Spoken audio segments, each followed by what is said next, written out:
जगह पर उतारा गया है वो मक्का मुकर्रमा पूरी दुनिया के शहरों में सबसे अफजल शहर है। जहां उतरा, जिस पर उतरा, जिस दिन उतरा, वो सब चीजें अफजल है। बल्कि पहाड़ों में भी अफजल जो है जबल नूर को कहा गया है, जिस पर कुरान उतारा गया था। गारे हिरा जहां कुरान की पहली आयतें उतरी वो भी अफजल है। अब आप देखें कुरान से जो करीब है वो सब अफजल है। कुरान जहां जहां आया वो अफजल, क्योंकि कलाम इलाही है। अब इस वजह से अब मैं फजीलत बताता चला जाऊं तो कुरान जहां पढ़ा गया वो जगह भी अफजल होती है।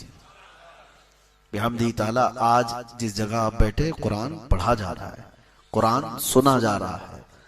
तो कुरान जहां नहीं होता उसके मुतालिक अल्लाह के नबी सल्लल्लाहु अलैहि वसल्लम फरमाते हैं, जिस घर में कुरान नहीं पढ़ा जाता वो घर कब्रिस्तान होता है। मुर्दे रहते हैं वहां पर, वो मुर्दों की जगह है। कुरान जिंदगी की अलामत है, लेकिन अफसोस ये है कि हमारे यहाँ सुन्नियों में कुरान मरने के बाद ही पढ़ते हैं। लोग मैयत को सामने रख करके सारे लोग कुरान खोल के बैठे रहते हैं। तो कुरान मैयतों को बख्शवाने के लिए, चले ये मना नहीं है, गलत नहीं है। जब किसी का इंतकाल हो जाए तो कुरान की तिलावत होनी चाहिए, साले सवाब होनी चाहिए। लेकिन कुरान मरने के बाद नहीं है, जिंदों के लिए आया है। कुरान अल्लाह ताला हमारी हिदायत के लिए भेजा है, हमारे शिफा के लिए इसमें उतारा है। कुरान पाक जिंदों के लिए है, लेकिन यहां हमने मुर्दों के लिए उसको रखा है। तो एक बात मैं आपको बता दूं कि कुरान जिस महीने में उतरा वो रमजान अफजल, जिस रात में उतरा वो रात अफजल, जिस कल्ब पे, जिस दिल पे उतरा वो रसूल का दिल सबसे अफजल, जिस शहर में उतरा वो शहर सबसे अफजल। तो कुरान से जितने रिलेटेड हैं वो सब अफजल है। और कब उतरा, जैसे अभी मैंने बताया रमजान में उतरा। एक हदीस पाक में ये भी है कि हजरत जिब्राइल अलैहिस्सलाम थोड़ी थोड़ी सी आयतें लेकर के आते थे, जैसे इक़रा बिस्मि रब्बिकल्लज़ी खलक़ खलक़ल इंसान मिन अलक़ इक़रा व रब्बुकल अकरम अल्लज़ी अल्लम बिल क़लम अल्लमल इंसान मा लम यअलम। ये 5 आयतें सबसे पहले आई गारे हिरा में। उसके बाद सेकंड जो नुज़ूल हुआ कुरान का वो 20 आयतें थी। या अय्युहल मुद्दस्सिर क़ुम फ़अन्ज़िर व रब्बक फ़कब्बिर व थियाबक फ़तहिर। छोटी छोटी आयतें 20 आयतें थी। तो कोई खास अदद नहीं कि इतनी आयतें एक दिन आती थी, और दिन भी खास नहीं कि 2 दिन में आती थी, 4 दिन में आती थी। अल्लाह की मर्जी, जिब्राइल अमीन को भेजा जाता था। कभी 1 हफ्ते का गैप हो जाता, कभी 15 दिन का गैप होता, कभी रोजाना आती और कभी दिन में कई मर्तबा आती। कुरान की आयतों के आने का अंदाज अलग अलग था। अब वो इसलिए मैं अर्ज कर रहा हूं कि ये जो थोड़ी थोड़ी सी आयतें आती गई और ये पूरा कुरान उतरने में कितने साल लगे? 23 साल लग गए, 23 ईयर्स। हुजूर पाक सल्लल्लाहु तआला अलैहि वसल्लम पर 23 साल तक कुरान उतरता रहा। लेकिन एक बात मैं आपको बताता हूं, किस लिए मैंने ये जिक्र छेड़ा कि जैसे ही रमजान आता था हजरत जिब्राइल अलैहिस्सलाम पूरे कुरान को हुजूर के पास सुनाया करते थे। यानी कुरान का दौर होता था, और वो सुन्नत जिब्राइल है जो आज तरावी में भी अदा हो रही है। हाफिज कुरान साल भर कुरान पाक को इस तरह से पढ़ने और इस तरह इज्तिमाई सुनने का मौका मिलता नहीं। तो ये रमजान आता है तो ये कुरान पाक सुनाने का, पढ़ने का और सुनने का दोनों मौका मिलता है। अब तरावी में देखें, जो रिवायत ये बताती है कि हुजूर पाक सल्लल्लाहु तआला अलैहि वसल्लम हजरत जिब्राइल को कुरान सुनाते थे। हजरत जिब्राइल को कुरान सुनाते थे। कब सुनाते थे? हर रमजान में। मतलब ये हुआ कि हर रमजान में जहां तरावी होती है, इमाम सुन्नत मुस्तफा पर अमल कर रहा है, मुक्तदी सुन्नत जिब्राइल पे अमल कर रहा है। इमाम कुरान सुना रहा है, हुजूर की सुन्नत है, और सुनने वाले जिब्राइल की सुन्नत पर अमल कर रहे हैं। और उसी तरह सुनना भी चाहिए, सोना नहीं चाहिए। कभी कभार तो ऐसा लगता है कि पढ़े हम हैं, थके पीछे वाले ज्यादा है। इनके जमाइयां, इनकी खांसियां, ये सारी चीजें खुशू और खुजू को खत्म करती हैं। और आज मैंने एक आयत तिलावत की है। मैं पूरे पारे की तफसीर आपके सामने घेर नहीं सकूंगा, इब्तिदा है आज। तो अल्लाह ताला फरमाता है, व इन्नहा लकबीरतुन इल्ला अलल खाशिईन। नमाज के मुतालिक अल्लाह फरमाता है ये भारी पड़ जाती है नमाज कुछ लोगों पर। कुछ लोगों के लिए नमाज भारी है, वो जल्दी से जल्दी भागने के फिराक में होते हैं। इमाम के पीछे टकटकी बांध कर देखते हैं कि अब रुकू हुआ कि तब रुकू हुआ, ये कितनी लंबी रकात हो गई। ये मैं आपको शुरू में बता रहा हूं किसके लिए भारी है। तो अल्लाह ताला फरमाता है ये मुनाफिकीन पर भारी है। व इन्नहा लकबीरतुन इल्ला अलल खाशिईन। यहां पर आयत में ये फरमाया गया, हाँ जो अल्लाह से डरने वाले लोग हैं उन पर नमाज भारी नहीं है, उन पर नमाज भारी नहीं है। वो रसूलुल्लाह की लख्ते जिगर सैयदा कायनात फातिमतुज ज़हरा सलामुल्लाहि अलैहा, वो रात को सजदे में गिर जाती थी और सुबह की अजान का वक्त होता तो सर उठाती और फिर कहती, मौला तेरी रातें कितनी छोटी है कि एक सजदा पूरा मुकम्मल तौर पर हो नहीं पाता। तो उनके लिए नमाजें, उनके लिए सजदे भारी नहीं है। दिल में अगर निफाक आ गया हो तो नमाज उसके लिए भारी है। लोग बैठते नहीं, भागना है। और रमजानुल मुबारका में अब आप कभी सोचते, शैतान तो छुट्टी पे है, शैतान अभी कैद कर लिया गया। हदीस पाक में हुजूर सल्लल्लाहु तआला अलैहि वसल्लम फरमाते हैं, सरकश जिन्नात और शैतान मरदूद को पूरे रमजान में कैद कर लिया जाता है। अल्लाह तबारक व तआला कैद कर लेता है मोमिनीन की राहत के लिए। लेकिन फिर भी शैतान के एजेंट बहुत घूमते रहते हैं, शैतानी काम भी हो रहे होते हैं, सारी चीजें चल रही हैं। ये कैसे? उसको यूं बताया गया है कि शैतान ने अपने 11 महीने जो उस पर अमल किया, जितना असर डाला था, वो पूरी तौर पर इसने उससे अपने आप को आजाद नहीं किया। उसका कुछ असर अब भी बाकी रह गया है। हाँ, ये और बात है कि शैतान तो गया है, लेकिन साथ में हमारे सिर्फ शैतान नहीं होता, नफ्स भी है। और वो शैतान से भी बड़ा डेंजर है। आपको पता है, पूरे 11 महीने जब भी नमाज नहीं पढ़े, झूठ बोले, चुगली किए, कुछ भी गुनाह किए, तो ब्लेम किसके ऊपर? शैतान करा दिया। झगड़ा लगा दिया, किसने कराया? शैतान करा दिया। सारी बुराइयां कौन कराता है? शैतान कराता है। शैतान सारी बुराइयों का जड़ है, ठीक है, मानते हैं। लेकिन आदम अलैहिस्सलाम को सजदा करने के इनकार जो शैतान ने किया, उसको किसने बहकाया? वो तो खुद शैतान है। शैतान सारे लोगों को गुमराह करता है, तो फिर शैतान को किसने गुमराह किया था? शैतान सजदा क्यों नहीं किया? अकड़ क्यों दिखाया? तकब्बुर क्यों दिखाया? फरमाया गया कि शैतान को उसके नफ्स ने गुमराह किया था। तो पता ये चला कि जो शैतान को भी गुमराह करता है वो नफ्स, वो हमारे साथ तो है। शैतान गया है लेकिन नफ्स नहीं गया। इस वजह से नफ्स की तरबियत के लिए ही रमजान है। अब मैं आपको बताऊं, ये नफ्स को अगर ठंडा करना है, इसको रिहर्सल में ला करके, इसको तरबियत में ला करके सही करना है, तो सबसे बेहतरीन कहा गया है कि कुरान पढ़ो और कुरान सुनो। नफ्स उससे मामूल पर आता है, नफ्स की खराबियां कम होती हैं। और यह भी फरमाया गया कि रोजा नफ्स को तोड़ देता है। एक सहाबी हुजूर सल्लल्लाहु अलैहि वसल्लम के पास आए, जवान, कहा कि शादी करना है लेकिन इस्तिताअत नहीं है, क्या करूं, गुनाह होने के अंदेशे हैं। हुजूर ने फरमाया रोजा रखो। क्या करो? रोजा रखो। हुजूर पाक सल्लल्लाहु तआला अलैहि वसल्लम ने किस लिए फरमाया? कि रोजा नफसानी ख्वाहिशात को मार देता है, नफसानी ख्वाहिशात को कम कर देता है, खत्म करता है। जितने भी औलिया कामिलीन को आप सुनेंगे, उनकी तरबियत जो है रोजे से होती थी, रोजे से होती थी। अब ये रमजान आया ही हमारे पास हमारे नफ्स की इस्लाह के लिए। अगर इसमें भी हम नहीं कर सके तो फिर कभी नहीं कर पाएंगे। तो बहरहाल आज की ये इब्तिदाई हमारी गुफ्तगू थी आपके सामने, और इंशाअल्लाह अज़ीज़ चलती रहेगी, जिंदगी बाकी रहे तो रमजानुल मुबारक का और कुरान का जो संगम है, जो ताल्लुक है, वो क्यों मैंने बताया कि सिर्फ तकरीर करने के लिए नहीं, सिर्फ तरावी के लिए नहीं, आप हाथों में कुरान उठाओ। महीनों हो गए इस कुरान को उठाए हुए, और कितने तो ऐसे हैं पढ़ भी नहीं पाते, और कितने तो ऐसे हैं देख भी नहीं पाते।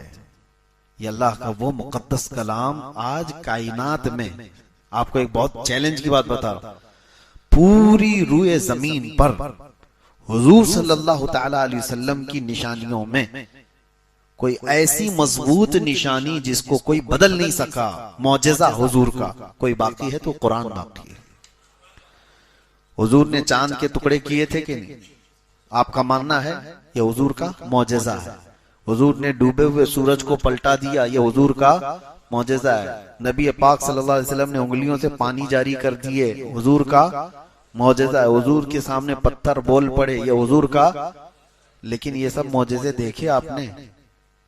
चांद का टुकड़े होना, सूरज का पलट आना, उंगलियों से चश्मे जारी होना देखा तो नहीं, हदीसों में पढ़ा है और उलमा से आपने सुना है। लेकिन हुजूर पर जो कुरान उतरा था वो देख भी रहे हो, सुन भी रहे हो, पढ़ भी रहे हो। ये एक निशानी ऐसी है जो हर घर में और हर एक के पास मौजूद है। इससे मोहब्बत करो। और अल्लाह के रसूल सल्लल्लाहु तआला अलैहि वसल्लम ने इरशाद फरमाया, कुरान जब किसी के साथ दोस्ती करता है तो इतनी बेहतरीन दोस्ती करता है कि जब उसके सारे रिश्तेदार उसे कब्र में छोड़ कर जाते हैं तो कुरान उसकी दोस्ती निभाता है। कब्र में आकर उससे कहता है, तन्हाई में घबराना मत, मैं हूं तेरे साथ। दुनिया दोस्ती छोड़ देती है रूह निकलने के बाद, लेकिन कुरान नहीं छोड़ता। तो जो हमारे तन्हाई, कब्र की तन्हाई का दोस्त है, उसे आप उठाते क्यों नहीं? उसे आप पढ़ते क्यों नहीं? रुकू दो रुकू पढ़ने के बाद लोग गायब हो जाते हैं। जोश में अभी रमजान में उठाएंगे कुछ, पहले दिन 4 सफ़े 5 सफ़े पढ़ करके उसके बाद फिर धीरे धीरे धीरे नीचे होते चले जाएंगे। 5वें 6ठे रोजे के बाद तो फिर कुरान वैसे के वैसे हो जाता है। या कुछ लोग 10 रमजान तक, होना तो ये चाहिए कि पूरा खत्म कुरान रमजान में हर एक मुसलमान का होना चाहिए। रोजाना एक पारा वो तिलावत करे तो 30 रमजान तक इंशाअल्लाह अज़ीज़ खत्म कुरान हो जाएगा। वरना जिंदगी में आप मुझे बताओ कब मौका मिलता है, कब मौका मिलता है? हमारे औलिया कामिलीन जिनकी आप इक्तिदा करते हैं, इमाम आजम अबू हनीफा रज़ियल्लाहु तआला अन्हु जिस कब्र में आज आराम कर रहे हैं बगदाद में, उस इलाके में जहां आप दफन हैं, फरमाया गया 4000 खत्म कुरान उन्होंने किए। 4000 खत्म कुरान जहां उनकी कब्र है। आप अंदाजा करें, वो रमजानुल मुबारका में 61 कुरान खत्म करते थे।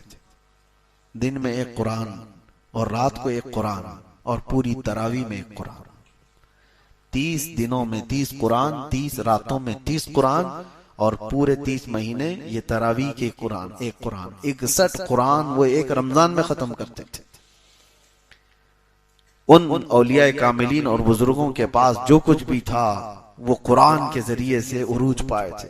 इसीलिए शायर ने कहा है, दर से कुरान अगर हमने न भुलाया होता, ये जमाने ने जमाना न दिखाया होता। हाँ, वो जमाने में मुअज़्ज़ज़ थे मुसलमान होकर, आज हम खार हुए हैं तो तारीके कुरान होकर। यानी कुरान को छोड़ करके कुरान को उठाओ। अब समझने वाले, तफसीर पढ़ने वाले बहुत कम रह गए, तर्जुमा जानने वाले कम रह गए, फिर तिलावत करने वाले कितने कम हो गए। मेरे अजीजों, वो तफसीर और तर्जुमे वाले तो बहुत दूर चले गए। कम से कम कुरान उठाने वाले तो आ जाए हमारे पास। कुरान अपने घरों में उठाओ। अभी जाकर के देखो कि धूल लगी होगी, तुम्हारे फ्रिज और तुम्हारी टीवियां उससे ज्यादा साफ रखी जाती हैं। बार बार रोजाना झटकते हैं, सोफे साफ किए जाते हैं और कुरान को इसी तरह से तन्हा छोड़ दिया जाता है। महीनों हो गए, बरसों हो गए, कुरान को छुआ भी नहीं। कब छुआ? कसम खाने के लिए। कब छुआ? जब किसी की मौत हो गई तो कुरान जल्दी जल्दी झाड़ करके उठाया गया। और एक बात मैं आपको बताता हूं, अल्लाह के नबी सल्लल्लाहु अलैहि वसल्लम फरमाते हैं, कयामत के दिन कुरान और रमजान जिसके खिलाफ खड़े हो गए, उसे दोजख में जाने से कोई नहीं रोक सकता। से जहन्नम में जाने से कोई नहीं बचाएगा।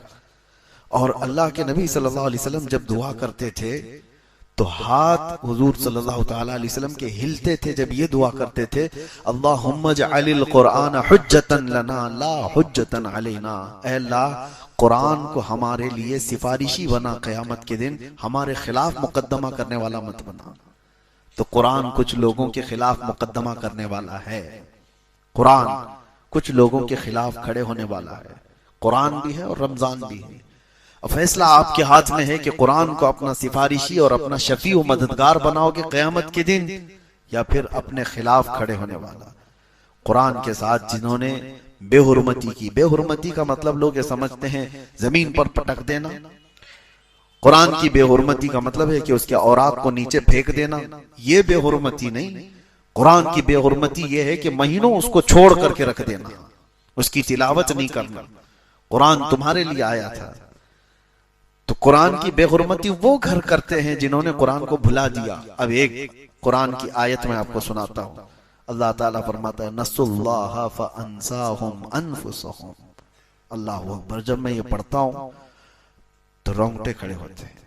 अल्लाह फरमाता है, मौत के वक्त कुछ लोग ऐसे होंगे जो अल्लाह को भूल चुके थे, तो अल्लाह उनको अपने आप को भुलवा देगा। फअंसाहुम अनफुसहुम। अल्लाह फरमाता है वो अपने आप को उनको भुला दिया जाएगा। तुम कौन हो पता ही नहीं, नाम क्या है तुम्हारा पता ही नहीं, किसके बेटे हो पता ही नहीं, हत्ता के मर्द हो कि औरत हो ये भी नहीं पता। भुला दिया जाएगा, जहन खत्म कर दिया जाएगा, मेमोरी खत्म। इसके लिए ये किन लोगों के लिए कहा गया है? अल्लाह फरमाता है नसुल्लाह, वो अल्लाह को भूल चुके थे, अल्लाह को भूले हुए लोग हैं। और कुरान पाक में एक आयत है, क़ाल रब्बी लिमा हशरतनी अमा वक़द कुन्तु बसीरा। कुछ लोग खड़े होंगे क़यामत के दिन, कहेंगे कि अल्लाह तू मुझे अंधा क्यों उठाया, मैं तो देखने वाला था, अखियारा था।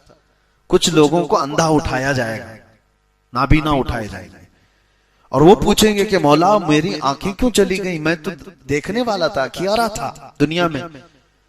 वक़द कुन्तु बसीरा। अब जवाब सुनो, रब ताला फरमाता है, क़ाल कज़ालिका अततका आयातुना फनसीतहा व कज़ालिकल यौम तुनसा।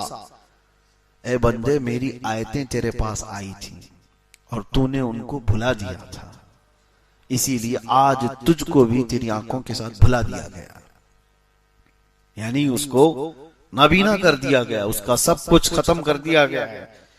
तो कुरान के साथ नाइंसाफी ना हो, कुरान की बेहुरमती यही है। इसीलिए अल्लाह के नबी सल्लल्लाहु ताला अलैहि वसल्लम ने फरमाया, जिस घर में कुरान की तिलावत नहीं होती वहां मुर्दे रहते हैं, कब्रिस्तान की तरह। तिलावतें करो, कुरान पाक को उठाओ, सारे बच्चों के हाथ में दो, औरतों के हाथ में दो, कुरान पाक का मामूल बना लो। और इंशाअल्लाहुल अज़ीज़ आप देखना, हज़रत अब्दुल्लाह इब्न मसूद रज़ियल्लाहु तआला अन्हु फरमाते हैं, कुरान जब तिलावत होता है तो अचानक आसमान से फरिश्ते उतरते हैं। और फिर हुजूर ने फरमाया, फजर की नमाज के लिए आप आते हैं, फजर की नमाज के लिए हुक्म हुआ था कि मुंह अच्छी तरह से साफ करके मस्जिद में आओ। सही है, मुंह के अंदर बदबू ना आए, अच्छी तरह से इसको साफ करके आओ। वजह क्या है? हुजूर फरमाते हैं, जैसे ही तुम कुरान की तिलावत करते हो, फरिश्ते अपना मुंह तुम्हारे मुंह से लगा देते हैं। कुरान की आयतें सीधे तुम्हारे मुंह से वो अपने मुंह में लेते हैं, तो उनको तुम्हारे मुंह की बदबू से कराहत ना हो, तकलीफ ना हो, इसलिए तुम्हारे मुंह को साफ करने का हुक्म दिया गया। तो कुरान को आप समझे क्या हो? कुरान क्या है? ये वो मौजेजा है जो आज बच्चों के सीनों में उतर जाता है। कोई और किताब याद करके दिखाओ। अल्लाह का फजल है, करोड़ा एहसान। आज मैंने आपके सामने जो तरावी पढ़ाई, मेरी उम्र की ये 26वीं मेहराब है, अल्हम्दुलिल्लाह 26वां साल है। 25वां साल मैंने सिल्वर जुबली जेल में मना लिया। नहीं, ये 27वां साल है, पिछले साल 26 था। 2024 में जो हम अंदर थे तो उस वक्त 25वां सालाना तरावी जो हमारी हुई, अल्हम्दुलिल्लाह वो भी छोटी नहीं थी। हाँ, क्रिमिनल्स के बीच में भी हमने तरावी सुनाई है। और उस वक्त भी मुझे याद है, आज जिस तरह आपके सामने मैं कुरान की फजीलत बयान कर रहा हूं, तो वहां मौजूद कैदियों को एक रमजान बेरक बना दी जाती है। रमजान आते साथ ही सारे मुसलमानों को एक जगह, तो उल्टे सीधे लोग हुआ करते हैं उसमें, कैसे कैसे लोग देखा तो मुझे खुद की घबराहट थी कि ये नमाज रोजे वाले थोड़ी ना, इनको कहाँ नमाज की बात। फिर भी तरावी के लिए मैंने कहा मैं पढ़ाऊंगा, तो सब पूरी इसी तरह से सफ़ें लग गई। अब मुझे ये डर था कि एक पारा पढ़ने में पता नहीं कितने गायब हो जाएंगे इसमें बीच में से। आज पढ़ता हूं, कल से इनको शायद हो सकता है अलम तरा कैफ वाली तरावी पढ़ने के लिए ये बोल देंगे। मैंने कहा बहुत लंबी हो जाती है, 1 घंटा लगता है हमारी तरावी में। अल्हम्दुलिल्लाह आज भी मुझे याद है वो बात, सारे लोगों ने मिलकर कहा सहरी तक भी हम चाहे तो खड़े होकर पढ़ेंगे आपके साथ। कुरान आपने पढ़ाया और पहली मर्तबा कोई जेल में पूरा कुरान पढ़ा रहा है। और अल्लाह तबारक व तआला की वह हिकमतें हैं, वो जिससे जहां चाहे कुरान की तिलावत करवाता है, जहां से चाहे वो कुरान की तिलावत करवाता है। इसीलिए कुरान आप तिलावत करो। एक और आखिरी बात मैं बताता हूं, कुछ छुपी हुई चीजें हैं जो आपको पता भी नहीं, वो हमारे साथ भी हो सकती हैं, आपके साथ भी हो सकती है। सरकार गरीब नवाज रज़ियल्लाहु तआला अन्हु का बगीचा था। अभी आप सफर पर गए नहीं थे, उस वक्त आपका जो वालिद गिरामी का दिया हुआ बगीचा था उसकी आप देखभाल करते थे। लेकिन होता क्या था, दिन भर हजरत सरकार गरीब नवाज रज़ियल्लाहु तआला अन्हु कुरान की तिलावत करते रहते, बगीचे में बैठकर तेजी से कुरान पढ़ते रहते तन्हा। लेकिन उनके साथ एक अलग मामला होता था। वो फजर में जैसी आते थे तो बगीचे की पूरी सफाई की गई होती थी। सारे पत्ते जो झड़े होते थे, कचरा जो भी है, वो सब जमा करके कोई उठा करके खत्म कर दिया होता था। तो सरकार गरीब नवाज रज़ियल्लाहु तआला अन्हु फरमाते, मैं रोज देखता हूं कि कौन खादिम है जो मेरा काम करके चले जाते हैं, बगीचा पूरा साफ करके चले जाते हैं। देखा, आसपास वालों से पूछा तो कोई आता नहीं है, लेकिन बगीचा सुबह बिल्कुल साफ रहता है, पूरा कचरा झाड़ा हुआ होता है।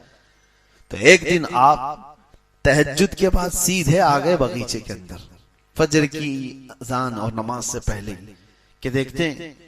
तो जैसे ही आप बगीचे में आए तो कुछ लोग झाड़ रहे हैं और कचरा झाड़ रहे हैं और सब जमा कर रहे हैं।